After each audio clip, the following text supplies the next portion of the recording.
Oh, Foxy, it's your birthday. Not for real, just for play. This is Cree Summer, and Moana Nui will be right back.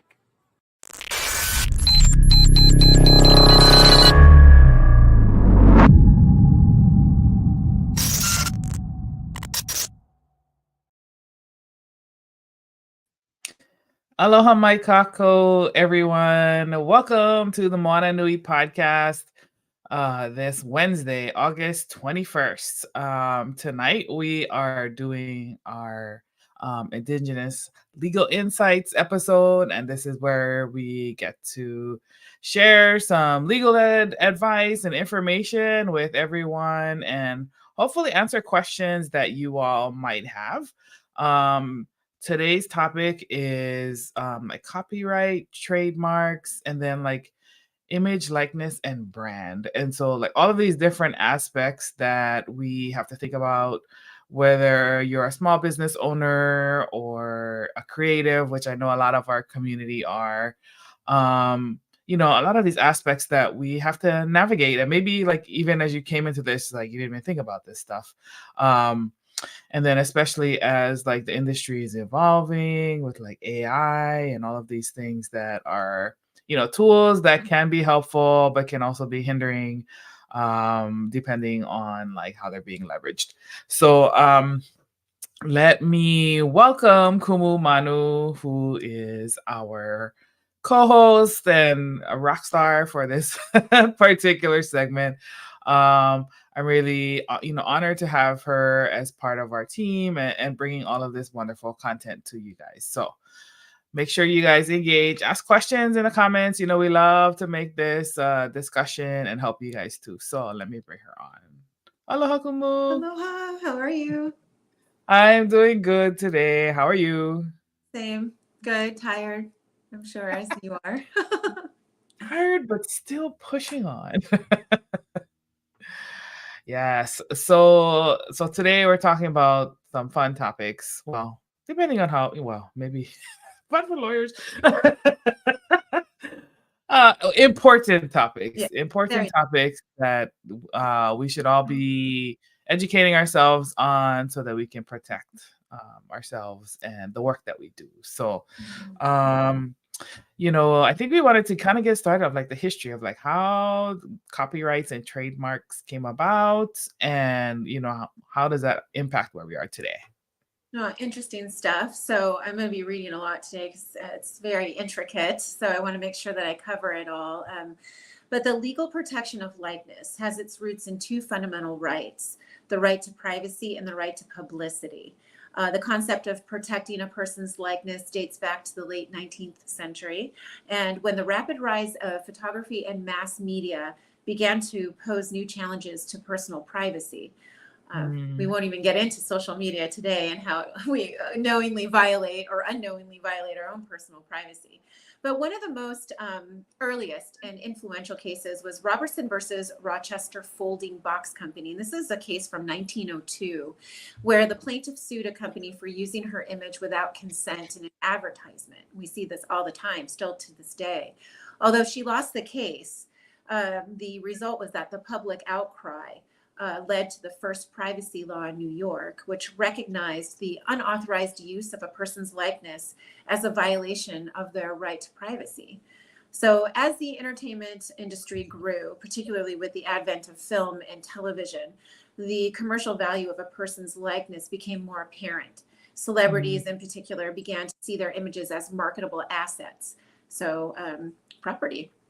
This led to the development of the right of publicity, which allows individuals to control and profit from the commercial use of their identity. And boy, do they ever, when we have posts where celebrities are earning over $1 million for each post, right, in sponsorships. So trademarks and copyrights emerged as an additional legal tool to protect creative works and branding.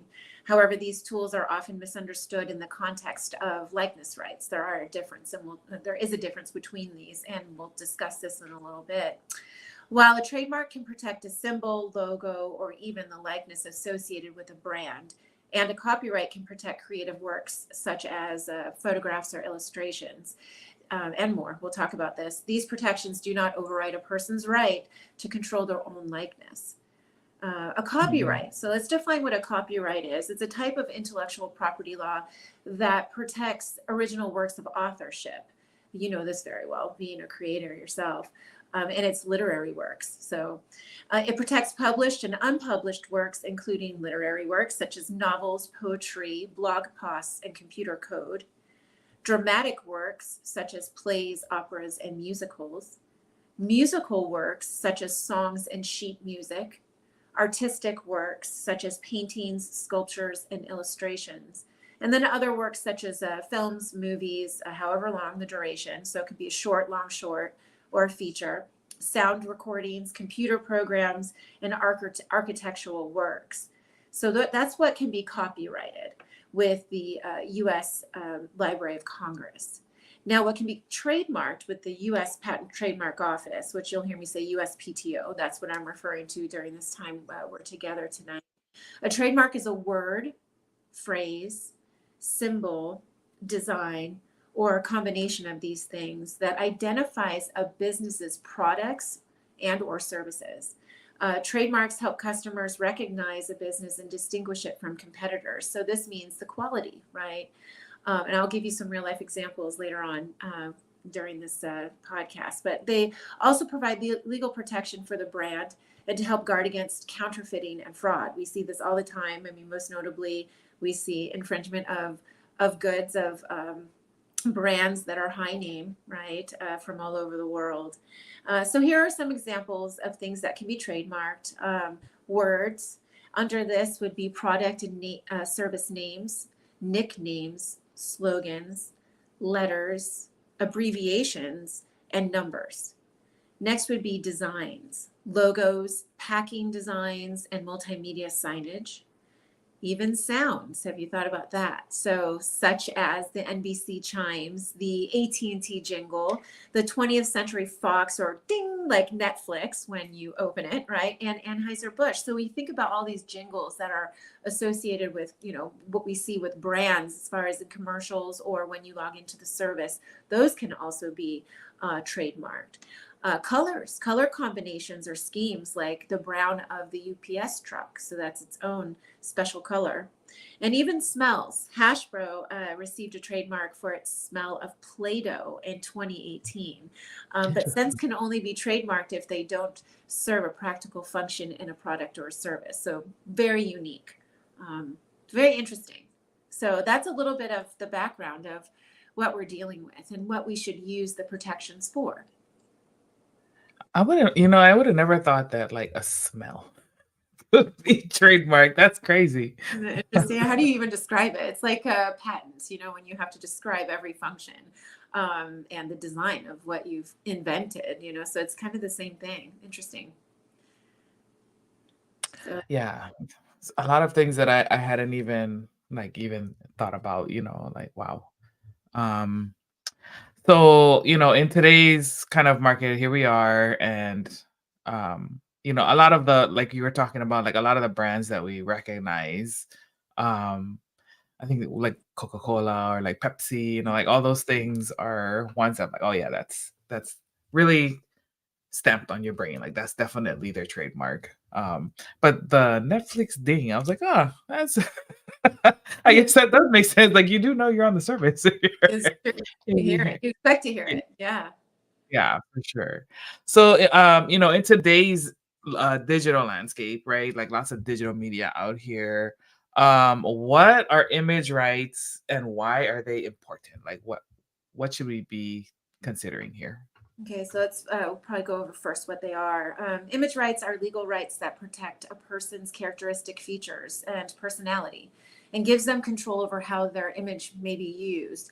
So these features include one's name, likeness. Likeness encompasses several things. We'll talk about that. Image, voice, signature, slogan, gestures, facial expressions, and mannerisms. So image rights are a type of intellectual property that are interpreted under two legal disciplines, and that is property rights and personality rights. So very interesting here. There's a little bit of a difference. Image rights are especially important for public people who make money from advertising and sponsorships. For example, it might be acceptable to photograph a public person at an event, but not in a private setting, like maybe in a park with their kids or their dog. However, random snapshots are usually exempt from these restrictions. Thus, we have the paparazzi, right? Mm-hmm. So let's see. So for likeness rights, also known as right of publicity, are legal rights that allow people to control how their identities are used for commercial purposes, especially for monetary purposes, right? And we'll go over some cases where the actual individual, the subject, won against another company for using their likeness in an advertisement. Mostly that's really what it's used for. This includes their appearance and other unique identifiable characteristics. The right to publicity protects people from having their likeness used for commercial gain or profit without their consent. This includes preventing the use of their likeness in public spaces and in settings where they might expect privacy. So in law, the right to publicity is often considered a property right rather than a personal right. This means that the rights may continue to apply even after a person's death, depending on the jurisdiction. So a breach of likeness, also known as appropriation of name or likeness, is when someone uses another person's name or likeness without their consent for commercial purposes. So the law seeks to protect an individual's right to control and profit from their own name, image, and likeness. And there are some exceptions to the unauthorized use of a person's likeness, such as news and media reporting, or when a public person poses for a photograph at media events or public events. There are some exceptions, such as uses that fall under fair use, parody, interestingly, or if the person is not easily recognized. So going back to those unique identifiable characteristics, if someone can't really see that it's that person, then it may not actually be an infringement. They're important to us. Image rights are important because they allow people to defend their image, quality of the image out there, also quality to maintain their reputation. And these rights are especially important for these public individuals, such as, when I say public people, I mean like what we think of, obviously, celebrities, professional athletes, artists, entertainers, and now to include bloggers and vloggers as well, or just the everyday influencer, because there are so many out there that make these people actually, their job is to actually make money outside of their regular job, or the vloggers and bloggers, influencers, this is their main job.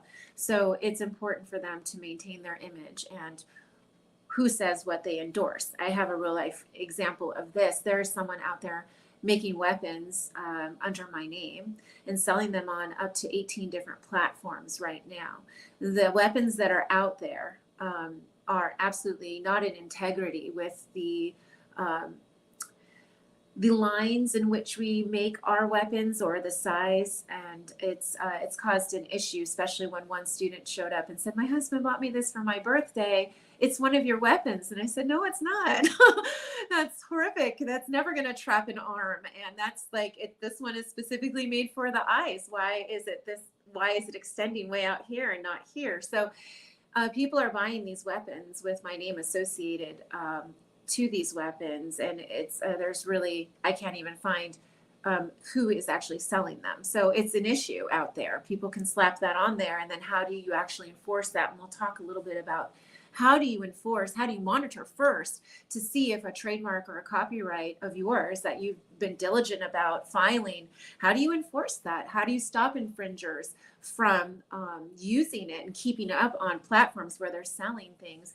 And, how do you get an accounting of all that they sold? And this actually costs the artist, the owner of the intellectual property, and person defending themselves quite a bit of money. And so maybe on the next time, if we have enough time to go over everything we want to talk about, maybe there might be a part 2 where we can actually jump into that a little bit of what are the steps to actually defend yourself. Are there insurance policies out there that will help you defend yourself against these sort of things? So making sure your foundation is firm when you're entering into business, when you're putting your likeness out there. But, things will still happen. So maybe that'd be a good part 2, Moana. Oh, Sorry. I was gonna say, I definitely want to get into that part, because I think that's what our audience will want to know. Like, okay, we know about these things, but like, Now if what? somebody, now what? How do we, defend ourselves? What is the steps to successfully doing it? Mm, Yeah. I'll put that on the calendar. Uh, okay. So, Mm. what is the difference then between right of publicity and copyright when it comes to image use? Right. So the right of publicity protects an individual's identity, likeness, and name from being used for a commercial purpose without their permission. The copyright applies to um, original works of authorship that are fixed in a tangible medium of expression, such as a videotape, a book, or a film, as well as musical and all of the things that we discussed a little bit earlier. But a copyright lasts for life of the author plus 50 years. A creative work that includes someone's likeness, such as a photograph or an illustration, can be copyrighted. However, owning the copyright to an image of a person doesn't automatically give you the right to use the likeness for commercial purposes. An example of this would be someone's writing a book and they're talking about individuals that impact our culture, especially from the diaspora. They choose you, Moana. There's a picture of you in the book, and the whole book is an entirety from the first letter to the last letter, and all the images, including yours, in the book is copyrighted. It doesn't mean that that individual or that company that put together the book to mention you and others owns your image. They don't have the exclusive right to use that image for any other purpose other than that book. So even though that book is copyrighted, they don't own your image. It's not an exclusivity. I'm sure they would ask, you probably provided the image, so they have the permission to use it just for this book. So that would be like an example. But unlike copyright and trademarks, the right of publicity, is not created by federal law, but it is actually upheld by every state. So it depends on what resident you're a state of and where you're doing business out of. So that's something to differentiate against as federal and state. So there's two different people that you would actually have to enforce it with. Copyrights, federal, and right of publicity, state. And some states don't even have publicity laws to protect its residents. So that's fascinating too. Yeah, that's the part to me, like from a business perspective, when you're doing like contracts and stuff, and the two parties like are not in the same state, like that's like, oh, that's how do you, like which Jurisdiction. if you had Mm-hmm. yeah, like if you had to pursue action, like there's just all these complexities. Well, to on think. that one, I would choose your state of residence because if it gets filed, it's filed in your county, and you're the one who's most contracting. If you're contracting with someone else, you're bringing in a consultant, then that I would file in your jurisdiction. But if someone's bringing you in, it's hard to argue with that. When you can't Yes. be silent as to governing law, which means that it's most likely a mutually beneficial contract, you can stay silent as to governing law. And you can set out, however, if there's an issue with the contract construction, the way it's drafted, what laws of what state govern over these. So it can get a little tricky, but I would always try to choose your own state of residence if you can. Yeah, I mean, yeah. It's just that when you work with these big companies, they could give two shits about you. No, yeah. It's all, it's all their world, That's one of the things that you gotta think about too. Especially when you know gods such as Disney that you're consulting with. Yeah. Yep. Yeah. So, we talk about like this public likeness and people using it. How does I didn't put this on our questions, but like how does AI play into that? Because now there's, like all these different platforms that like you can willingly put your image on there, and some people will use it or like doesn't really have anything stopping anybody from using an image, right? Like and then is that prosecutable, or how does that all work? It varies, and it's developing so quickly. I mean, and really AI, how do you define it? You have a chatbot. Right. AI chatbot is solely fed and can only respond with what us humans put into it. But then there's the generative AI, and that is the conversational AI, and that has thinking abilities, and draws from not just from what we program it with, but from other things that it's been exposed to. So it can be very, and it's interesting as they develop the this conversational AI, they can actually put in one specific district of a court all of the verdicts there, and actually accurately come up with how a case will be found guilty, not guilty, and on what counts by the jury when they insert all the information into this thinking AI. So I can't even answer right now. There are so many. We see it on social media. I mean, goddesses, you insert and then all of a sudden there are all sorts of, superheroes and goddesses, and they're amazing images. They really are. But I'm not really sure where those land, where they're kept, what you're signing in the T&Cs, the terms and conditions when you agree to use this and download the app.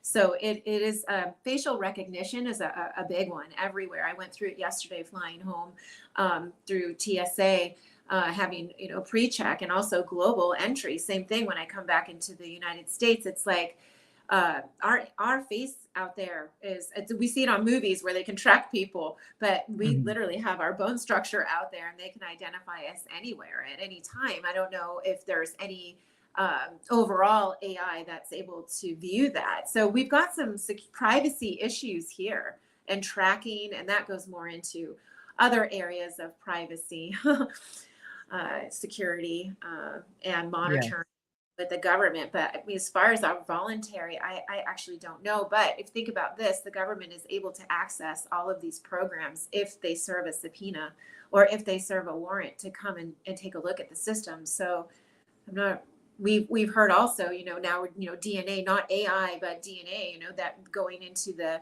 23andMe and finding DNA to find the killer, which was, there was a partial match, and it was the niece to a killer.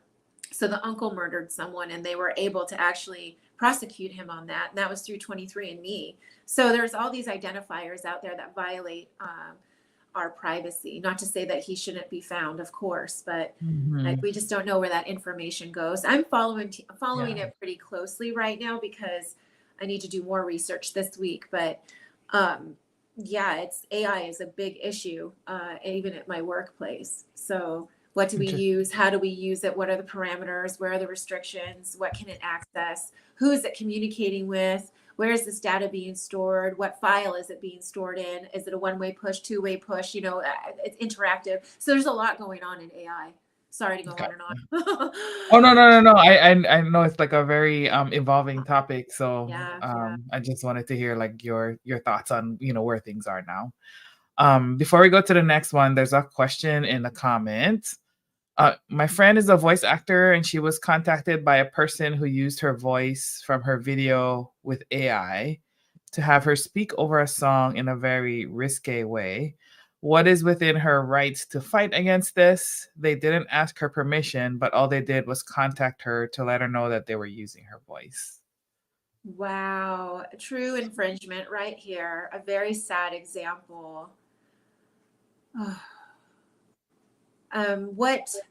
What state is this in?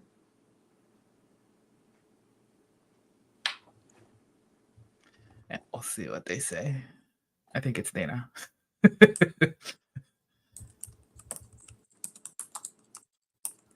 What? Yeah, let me put in the comment too in case they can't hear us. What state?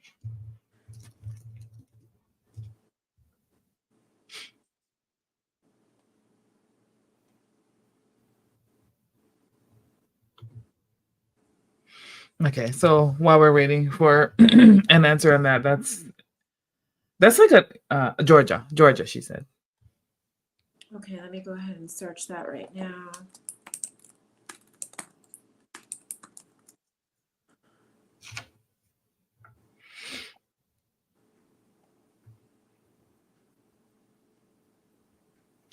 Yeah, I can see that. The thing with this is that there's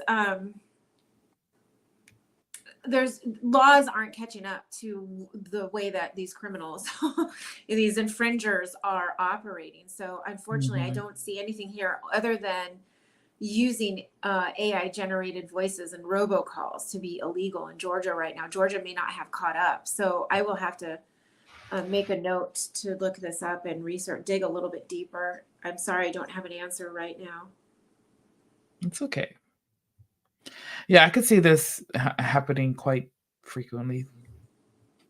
All kinds of crazy ways that people use your likeness, your voice. I mean, even some of these AR platforms, like the one that we use, Descript.ai, you can use your own voice in a way for like for podcasters, for content creation, but that's something different where like Yeah. it's your own. But I can see how these platforms could be used for nefarious purposes, right? It's like a lot of things. It's a tool, and how we use it, that's what Mhm. makes the differentiating factor. Yeah. Okay. Okay. I have a note. Thank you. Yeah, no, thank Okay. you. Thank you for the question. Okay, so the next thing we're going to talk about a little bit is trademark law and how does it relate to using someone's likeness or brand. Okay. So a person can trademark their likeness, especially if it's closely associated with a brand or a commercial product. However, like with the copyright, registering a trademark for content that includes a person's likeness does not grant the individual, the people hiring the individual, the right to use the likeness without permission. So it's that same example of the book. Gotcha. Okay. Is there an example that you can think of off the top of your head where this applies? Oh, I think about maybe like some of these custom jumpers that, sneaks that we have out there, kick, Mm. all these different athletes endorsing their shoes. They're able to use a Oh yeah, specific yeah. likeness associated with that, like Jordan, or all these others that are used by these shoemakers, or even clothing too. I mean, you think, what is Under Armour? It's Lindsey Vonn and The Rock, right? That have their own lines. So they use their name Mhm. all the time. Yeah. And it could be an actual photograph, or it could be a sketch illustration. So anything that resembles their, even just their bodice in a charcoal type of, that's likeness. That's considered likeness. Interesting. Mm-hmm. Yeah. I can see how, like with celebrities, like, yeah, because a lot of like, for example, Noah Lyles, like just coming out of the Olympics, fastest man in the world. Like I see all kinds of different, companies now like pitching him with Yeah. like he's endorsing their products, or so it's like it's interesting how popularity and celebrity becomes valuable quickly. I mean, it's the same thing with like conventions that we go to, right? Like the celebrities, a lot of times that's how their bread and butter is, having people Endorsement. come to see them. Yeah, getting Yeah. the signatures and the pictures, the photos with them, like all that kind of stuff for sure. Well, they say that professional athletes, it's not their salary, which is already outrageous, but they actually make 3 times. Well, I mean, 10 years ago, I don't know what it is now, but it was like 3 times for endorsements. They make 3 times the amount of their salary. So it's pretty lucrative. Oh, yeah, Yeah. absolutely. Definitely. Popularity is the name of the game. Oh, back in high school. Yes. Let's see. Okay, so I think we talked a little bit about right of publicity earlier, but how does it protect individuals? Protects their name, their nickname, voice, signature, and other aspects of their persona. It's intended to protect against, obviously, unauthorized use of commercial value, so monetization and association, really, because when you see someone that you respect out there and they're on a product, you're obviously going to buy it, because that level of respect automatically transfers to whatever they're being associated with. So it's supposed to prevent companies from using a celebrity's name image or likeness in advertising to falsely suggest that the celebrity endorses the product. So that's how it protects individuals. And I mean, people use celebrities, but I say any public person, right? Because they use politicians, they use all sorts of people to monetize whatever it is that they want to sell. Interesting. Okay, so yeah, when you explained it that way, I remember there being verbiage in one of the contracts that I signed saying that like me doing this does not endorse the, like it won't be used to endorse the product or anything like that. And I was like, what does that mean? But okay, I get it now. Yeah, no, that makes sense. Let's see. So then how do copyright laws apply to images and like what constitutes a violation? Yeah, so according to the copyright law in the US, the copyright owner of an image has exclusive rights to reproduce the copyrighted work in copies, creative derivative works upon the copyrighted objects. So you can take part of one book or an image and put it into another. You have the right to do that as the owner. And you have the right to sell and distribute copies of your copyrighted works in any which way that you wish. So copyright infringement occurs when a copyrighted work is reproduced, distributed, performed, publicly displayed, or made into a derivative work without the permission of the copyright owner. So everything opposite of, they do that as if they're infringing. Gotcha. Okay. And then like in terms of copyright, so like I've heard this question, a bunch of people ask this question. So like a person who is creating something, so let's say someone writes a story or creates illustrations for a book or something, do they actually have to file something with the Copyright Office in order for them to be able to protect and enforce that work, or is it like is it protected by copyright as soon as you create it? You have some protections, but in order to enforce it, you must file a copyright. Gotcha. Okay. Yeah, that is absolutely, yeah. And you should enlist the help of the U.S. Library of Congress. You should ask. There's a form you can fill out. There's an infringement. They need to know too. So if anything comes in where someone else is trying to copyright a portion of your work now, they're put on notice to take a deeper look into it and what image. So it's good to inform them. Gotcha. Okay. Yeah. Let's see. Okay, so trademark laws. I've heard people kind of talk about copyright, trademark. Of course, trademark is like a bigger thing. What should one understand about the trademark laws, and then specifically regarding the use of brands and images? Okay, so a certain way simple way to determine if it's better to trademark or copyright is really it's industry standard to trademark a logo, because a copyright is typically reserved for works of greater complexity. So if you think of brand covers all of your work, copyrights. So that's a good way to look at it. So you've got the trademark, logo, the brand, and then all of the copyrights are the actual derivative works of the brand. So that's one good way to look at it.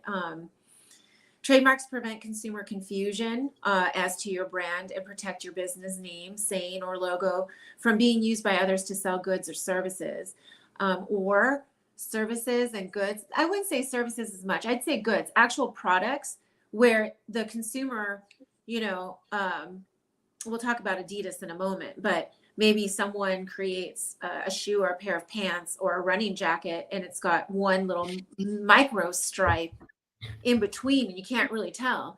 It looks like Adidas to the consumer and it causes confusion. So that's a good way to prevent that from happening, or for being trademarked as well, because the trademark office will catch that. So it prevents consumer confusion and protects your business name, saying, or logo from being used by others to sell goods or services. And then the copyright protects your right to exclusively reproduce, distribute, and perform or display the creative expressions, and prevents others from exploiting that. Gotcha. Okay. So I'm thinking about like so a lot of the people that are within our community are creators who do like series of books, right? So for people like that, do they need to have copyrights for every single book? Should they be putting it under like their logo that they trademark? Like, what's the best way to kind of handle that? Well, the logo is trademarked, and then every book should be copyrighted individually Okay. with its own number that's assigned, and it falls under the brand, the Okay. creator. So the number that you're talking about, that's the ISBN. ISBN. Okay. ISBN for each book, yeah, and then that gets registered and then they of course assign their own number. So yeah, it's pretty Gotcha. reasonable Okay. cost too. It's less expensive than a trademark, so it's not difficult. I think it's $65 right now for a For copyright. copyright. And it depends if you have one or that's for one owner. If you have more owners listed, then it goes up slightly. So I have to Okay. check the fees. Yeah. Gotcha. Okay. And then trademarks, like how I can't remember like how long it's good for, and then like what's the cost to maintain the trademark? I know it's much more than copyright. I know that.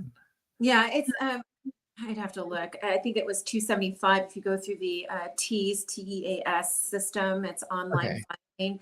Once you file, you have provisional protection while it's being going through the process. So you're able to use the TM with the circle. Once it's registered, which could be up to a year and a half, depending on how backlogged they are, and if you have to provide additional information if your application was incomplete, because it seems like a pain, but when you realize it from the USPTO's point of view, they are really trying to understand what you're trademarking so they can defend it, and they can actually really find the infringers. And also fair business, right? If there's another creator coming around, they don't want to just like decline, say you're the new filer, and they don't want to decline you, right? So, but let's see, it's 10 years, and I would calendar it in the calendar, a tickler reminder that they'll also send you a reminder as well, but don't wait, pay for it immediately and keep it going. Copyright lasts for the life of the literary work, as well as 50 plus years after someone's deceased. So the author is deceased. So it's not a bad deal. Gotcha. Okay. Yeah. Thank you. Yeah. Let's see. Okay. What are some notable cases that like legal cases that involved the misuse of a person's likeness or brand? Oh, okay. So here we go. I've got 6 that I captured, or maybe a little more.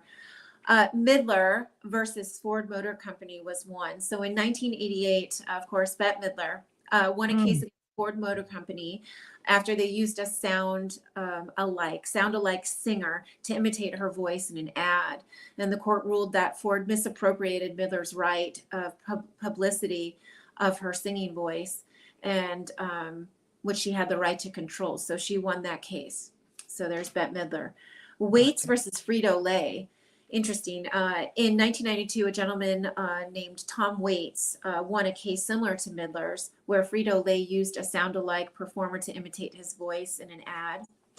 Vanna White versus in 1992, Vanna White won damages from Samsung against the company. They dressed a robot like her and used her own mannerisms to turn letters. So she won against that. Won against Samsung. Carson versus Here's Johnny's Portable Toilets.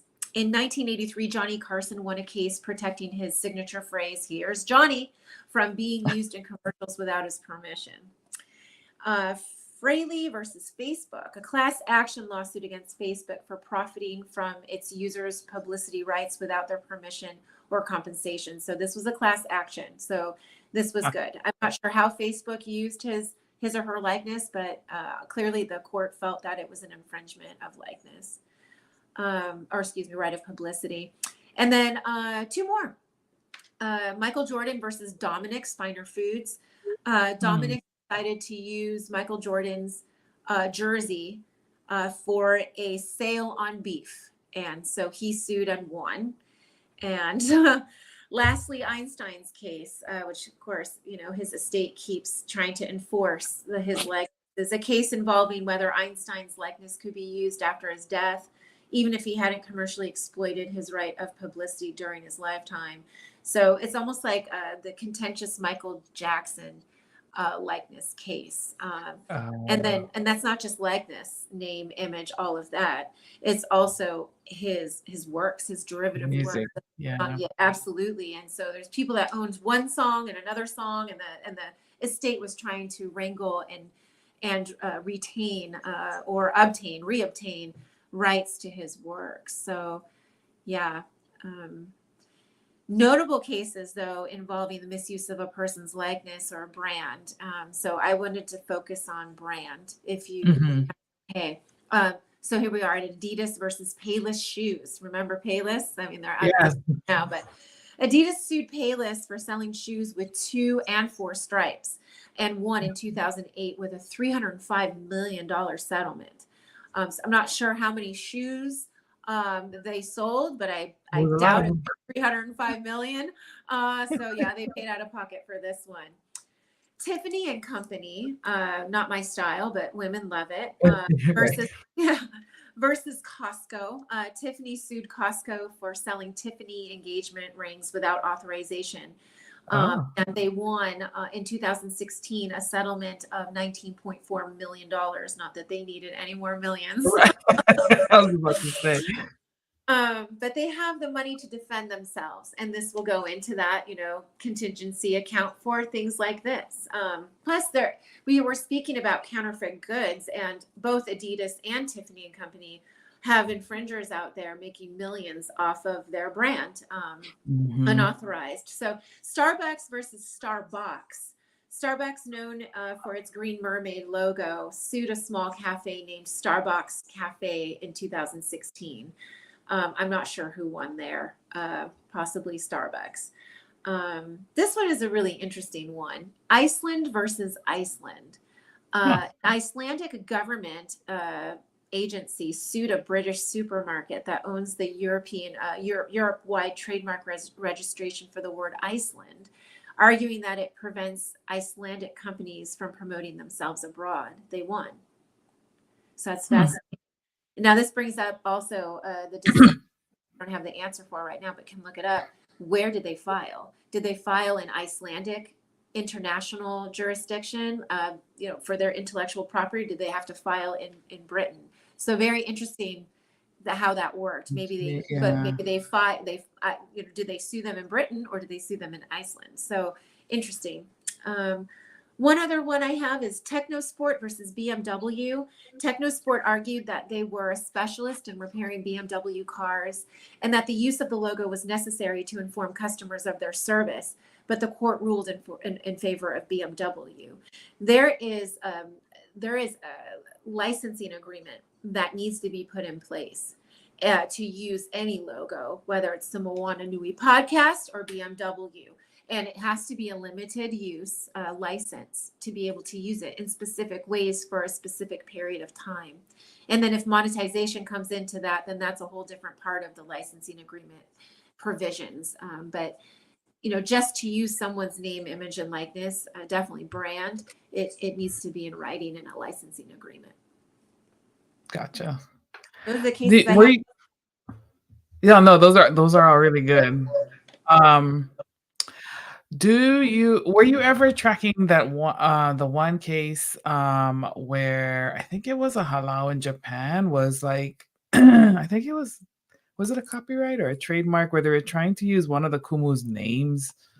I remember that one. That was more recent. That's what, 2 years ago, 3 years ago? I cannot remember, but yeah, I think was it Kumu Deliri? I cannot remember, but I can't remember the outcome of the case and like what happened, especially with it being like United States and obviously Japan. Or like the whole Aloha Poke thing and That's what I was just looking up right now. Seems as though they were expanding as well. So it's interesting because they did trademark Aloha Poke and they registered for 2 trademarks. one for the logo and one for the name, because you can get a name trademark. We spoke about that. But then they decided that in 2017, a year after their marks were registered, that they would send cease and desist letters out to all the other restaurants with similar names, including restaurants in Alaska, Washington, Colorado, Wisconsin, and of course here in Hawaii. So yeah, they need to change their legal name or they will face legal action. So this is why I think that it hit the media so hard and we were outraged. Yeah, they were apologized, but it's not enough. And I'm not even sure if these trademarks are still active. So I should probably check on that. Yeah. Interesting. Okay, so there's one more question in the comments. I know someone who's dealing with the misuse of, let's see, someone who's dealing with the issue of a reaction video on their paid reaction video of her testing a product. So a little confusing there. This person is reacting to her video on social media, so he got paid off of it. His excuse is that he tagged her in the post for credit. What can she do? And does she need to mark her content with do not copy or repost without authorization? Yeah, we should always do that, but people do anyway. They'll even screenshot it and cut out all of the credit. I would ask him for the monies that he's made based on this specific video and see if he's willing to pay your friend anything. So that's one way to buy it. But that also needs, if I were him, I would have this woman sign something saying that you've been paid this much and that you waive any type of infringement violation for the use of, you're allowing me to use your name. So it could get ugly too, and he could just say no. So in that instance, it's hard. There's little recourse. Yeah, it always seems. That's to me, that's like the hard part about law and legal and all this stuff. It's like doesn't really mean anything if you don't have the resources to defend it. So it's just a shame. I mean, there's things you can do, but what it always comes down to with law, just like they have, Prime, right? The most expensive human in a personal injury case is a 40-year-old white man. So in these infringements, you call an attorney, you ask for assistance, they're going to say, what are your damages? Is it just you're pissed off and it violates the principle and, of course, right of publicity and name, image, and likeness? Like, how have you been damaged? Do you really want to spend this amount of money to try to get this down? Then you got to deal with, how long this takes. And after that, it's been shared how many times and saved how many times. Like, to go and talk with whatever platform to have them legally remove it, that takes time too. So it's just hard. We have to be our number one advocate, and try to protect ourselves and what we put out there in the public, because people can splice it and alter it with AI now. And I think if it's something where it's completely AI generated, fabricated video, where it ruins your reputation or has you cheating, shoplifting, causing an accident, beating someone up, like now we're getting into the heart of it. And I think that's where we're going to see the most change when it comes to AI and inappropriate uses of individuals' name, image, and likeness. I hate to say that, but that's what will trigger and wake up the government. Yeah, interesting. That just kind of pissed me off, so I'm trying to be quiet. That's aggravating. Yeah, definitely. Not right. Our decency is going on the toilet. Yeah, I mean, that's the whole thing, right? Like, because if people were decent, you wouldn't need law, because people would just do what's right, right? Well, it's just frustrating. Everybody wants to, well, not everybody, specific groups of people like to throw out lawsuits at everything. Oh, I'm pissed off or I'm gonna sue you for silly things, you know. It's just like, and then everybody needs protection against these frivolous cases, and you know, like, and then all goes back to money again, you know, like. So it's interesting. Aloha, Well, J there's Man. How are you? all those that want to fight. They just want to fight. They want to disrupt also what artists are doing and what public people are doing. If they can draw your attention, the bigger picture is if they can draw the good that you're doing, then they win. Because if they can't do it, they definitely don't want you to do it either. So it's a form of an attack. It's crazy what our society has become. And plus, as a creator and someone out there in the public, you do get exhausted. It does. You're consumed by this now, want it to go away, don't understand. Then you got to defend yourself or not defend yourself. You have decisions to make. And now you've been completely drained of all your creative energy because now you're stuck in the admin. It's horrific. It's literal thievery. Yes, it is exhausting. Like, can we just create, please? Oh man. Okay, let's see. So then we talked about a bunch of the cases where image and likeness and brand was involved. What lessons should content creators take from this, whether they're creators, like authors, creators like us, or content creators, who are on the internet, the person's friend who's like doing a reaction video. People are making money off of that. Well, file and maintain intellectual property. I know it's like, that's not futile. It isn't. Even though it's hard to enforce, it's worth it. It's worth securing. Like, you wouldn't just move into a house and never file a deed, right? So thinking of this intellectual property, you as property, as real property. You have a car, you have a title to that car. This serves as a title to your work.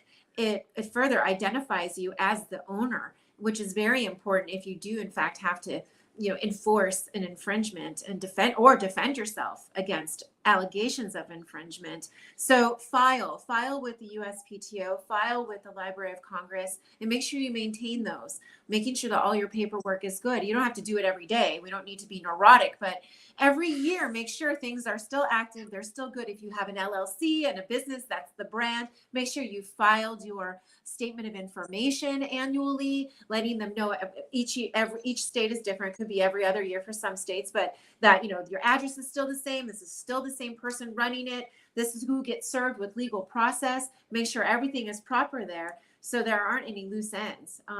And copyrights, obviously, Library of Congress, make sure that they're still active. Set a date with yourself or hire a company to do so. You don't have to do all of this. And of course, then it's deductible for your taxes. So that's great. But, make sure that everything is tied up and dotted and crossed and you're in good, financial shape and also compliance shape.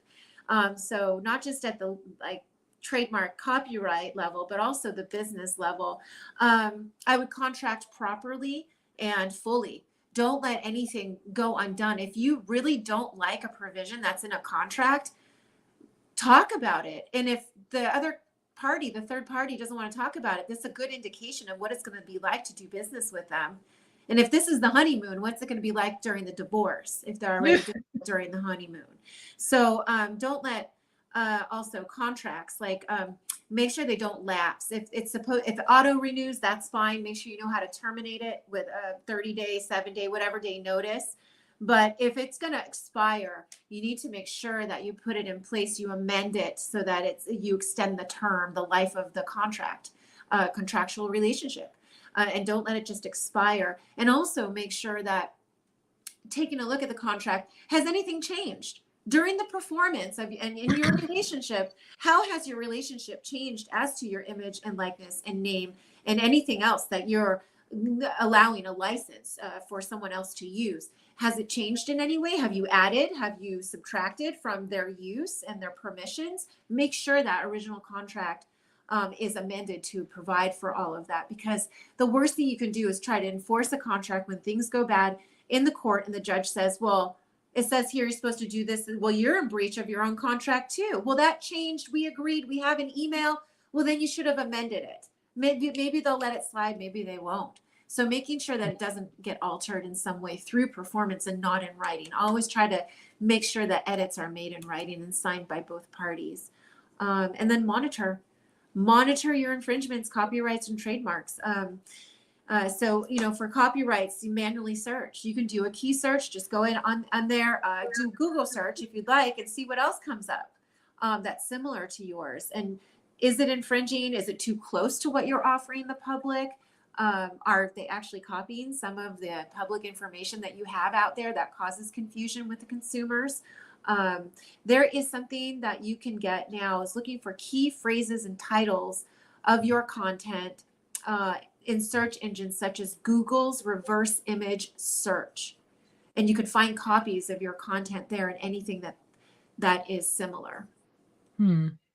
The second thing you can do is digital watermarking. Add watermarks, digital watermarks to your images or videos so you can trace them back if they're being used without permission. So that helps when someone's screenshotting and removing all the text, then it belongs to you. It's the original image. CMS, so contract management platforms that have plugins and extensions that automatically scan for infringements and will notify you. That's a little bit more costly. What to do then if you do find some is send a very simple, not 12-page, but a very simple cease and desist letter to the potential infringer that you feel has crossed the line, to let them know that you're aware that they might be infringing and that you're prepared to take legal action. And I would also suggest copying your cease and desist letter to the U.S. Patent and Trademark Office. This is very important that they put this in your file. Otherwise, how do they have knowledge of it? And then lastly, there's the Copyrights Act's notice and notice regime. Use this tool to address online copyright infringements like illegal downloading of your works. So there is a place on the U.S. Library of Congress where you can file for a claim for a potential infringement. So you can go ahead and navigate through that website. For trademark infringement, there are trademark monitoring services out there that you can hire. One of my dear friends, she's got a lot of trademarks to manage and is all for a celebrity. She uses Trademark Engine. I'm not endorsing them, but she loves them. There's plenty of other trademark services out there that offer this monitoring services. You might want to take a look at that. And, there's designated just infringers in the U.S. and then infringers in certain countries. So you might want to take a look at where you want to really monitor. Secondly is monitor online platforms, keeping an eye on popular e-commerce sites, social media, and app stores where your products and services are sold or advertised. There are other than monitoring services, there are watch tools out there to help identify potential infringement issues before they become legal disputes. Some of these watch tools I'm not familiar with. There are quite a few companies out there. Obviously, there's 3 that I can think of. I'm not going to mention their names, but that kind of rival each other. I'm not sure. I would check with Consumer Reports and comments to see what the issues are with each one and if it's better than hiring just a trademark monitoring service. And then lastly, when you know that there's an infringement and it must stop, they're capitalizing, monetizing, whether it's capitalizing off your reputation or monetizing off your services or products, it's time to meet with an intellectual property lawyer, one that would specialize in infringements. And these attorneys should be certified as specialists in intellectual property. That's who you want to go with. You don't want to pay for an attorney's education on how to navigate through the federal law. And that's just my personal opinion.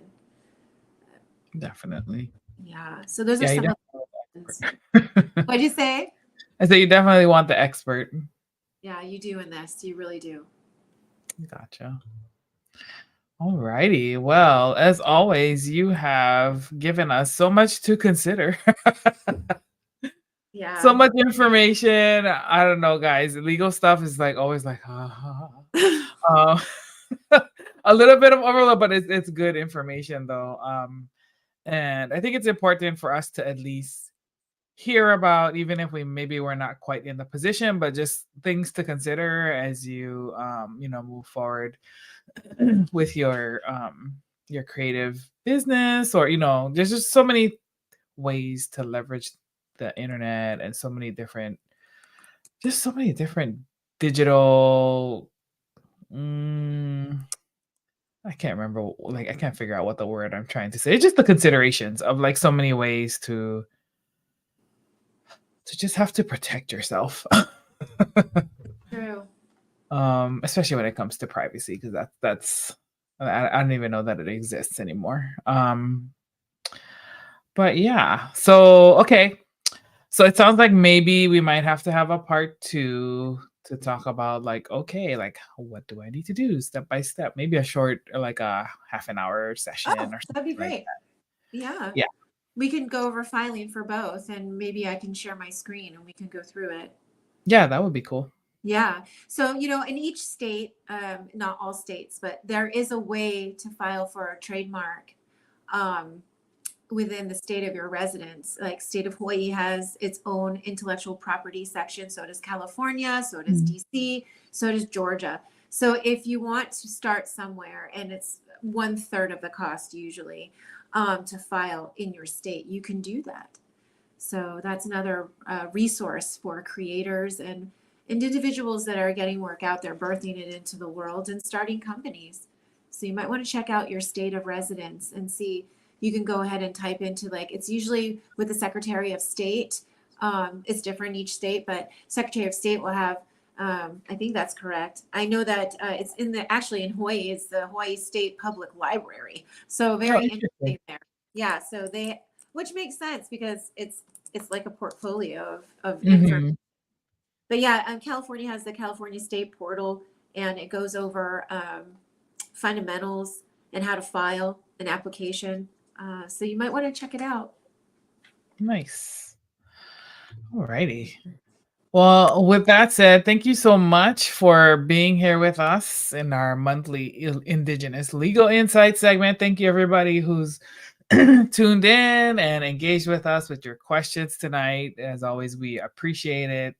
And hopefully for everybody who has tuned in, that whether you're on the live or on the replay, you learned something tonight that, you can take into consideration for yourself or someone who, you might know in your family, and have them tuned in. If you're not already following us, please hit the subscribe button, follow us on YouTube.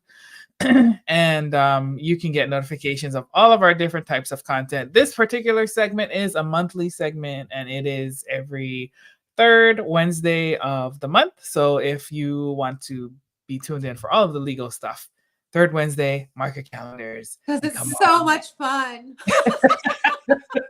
Come on. This is the Indigenous legal show. And I thought you were going to say illegal. I started laughing. No, nothing illegal here. We don't need that drama. No. We're talking legal here. But yeah, so thank you, Kumumanu, for being with us. And let's see.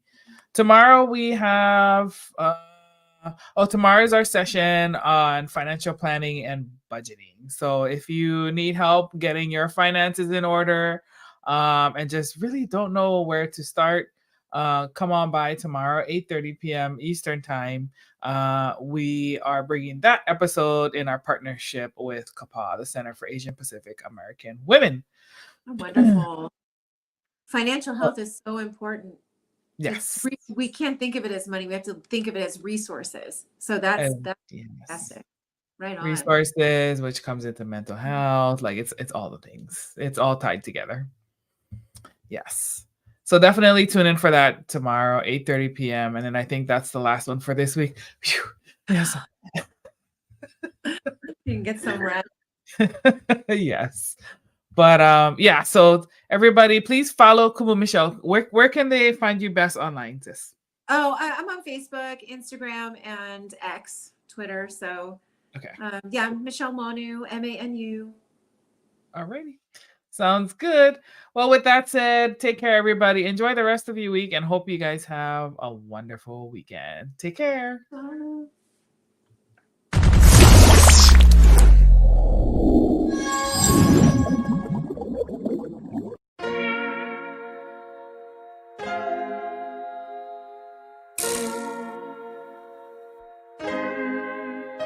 So many stories left to tell, even if we have to ourselves. Can't keep history on the shelf. If we won't tell it, we will. If this the land of the free, it was a freedom then, when they annexed Hawaii and called it Cedar Lands, without any type of payment and no signing off. Called themselves the Republic in 1894. 1.2 million acres overtaken from the Native Hawaiians. When they resisted, the West retaliated in violence and erasure. The Hawaiian language is banned as part of colonialism's plan to expand, yeah. Stuck between a rock and a hard place. Multiple bombings of Kaho'olawe as a part of their ongoing war with Asia. Used it as a place for target practice. No consent or compensation. Colonizers call for annexation.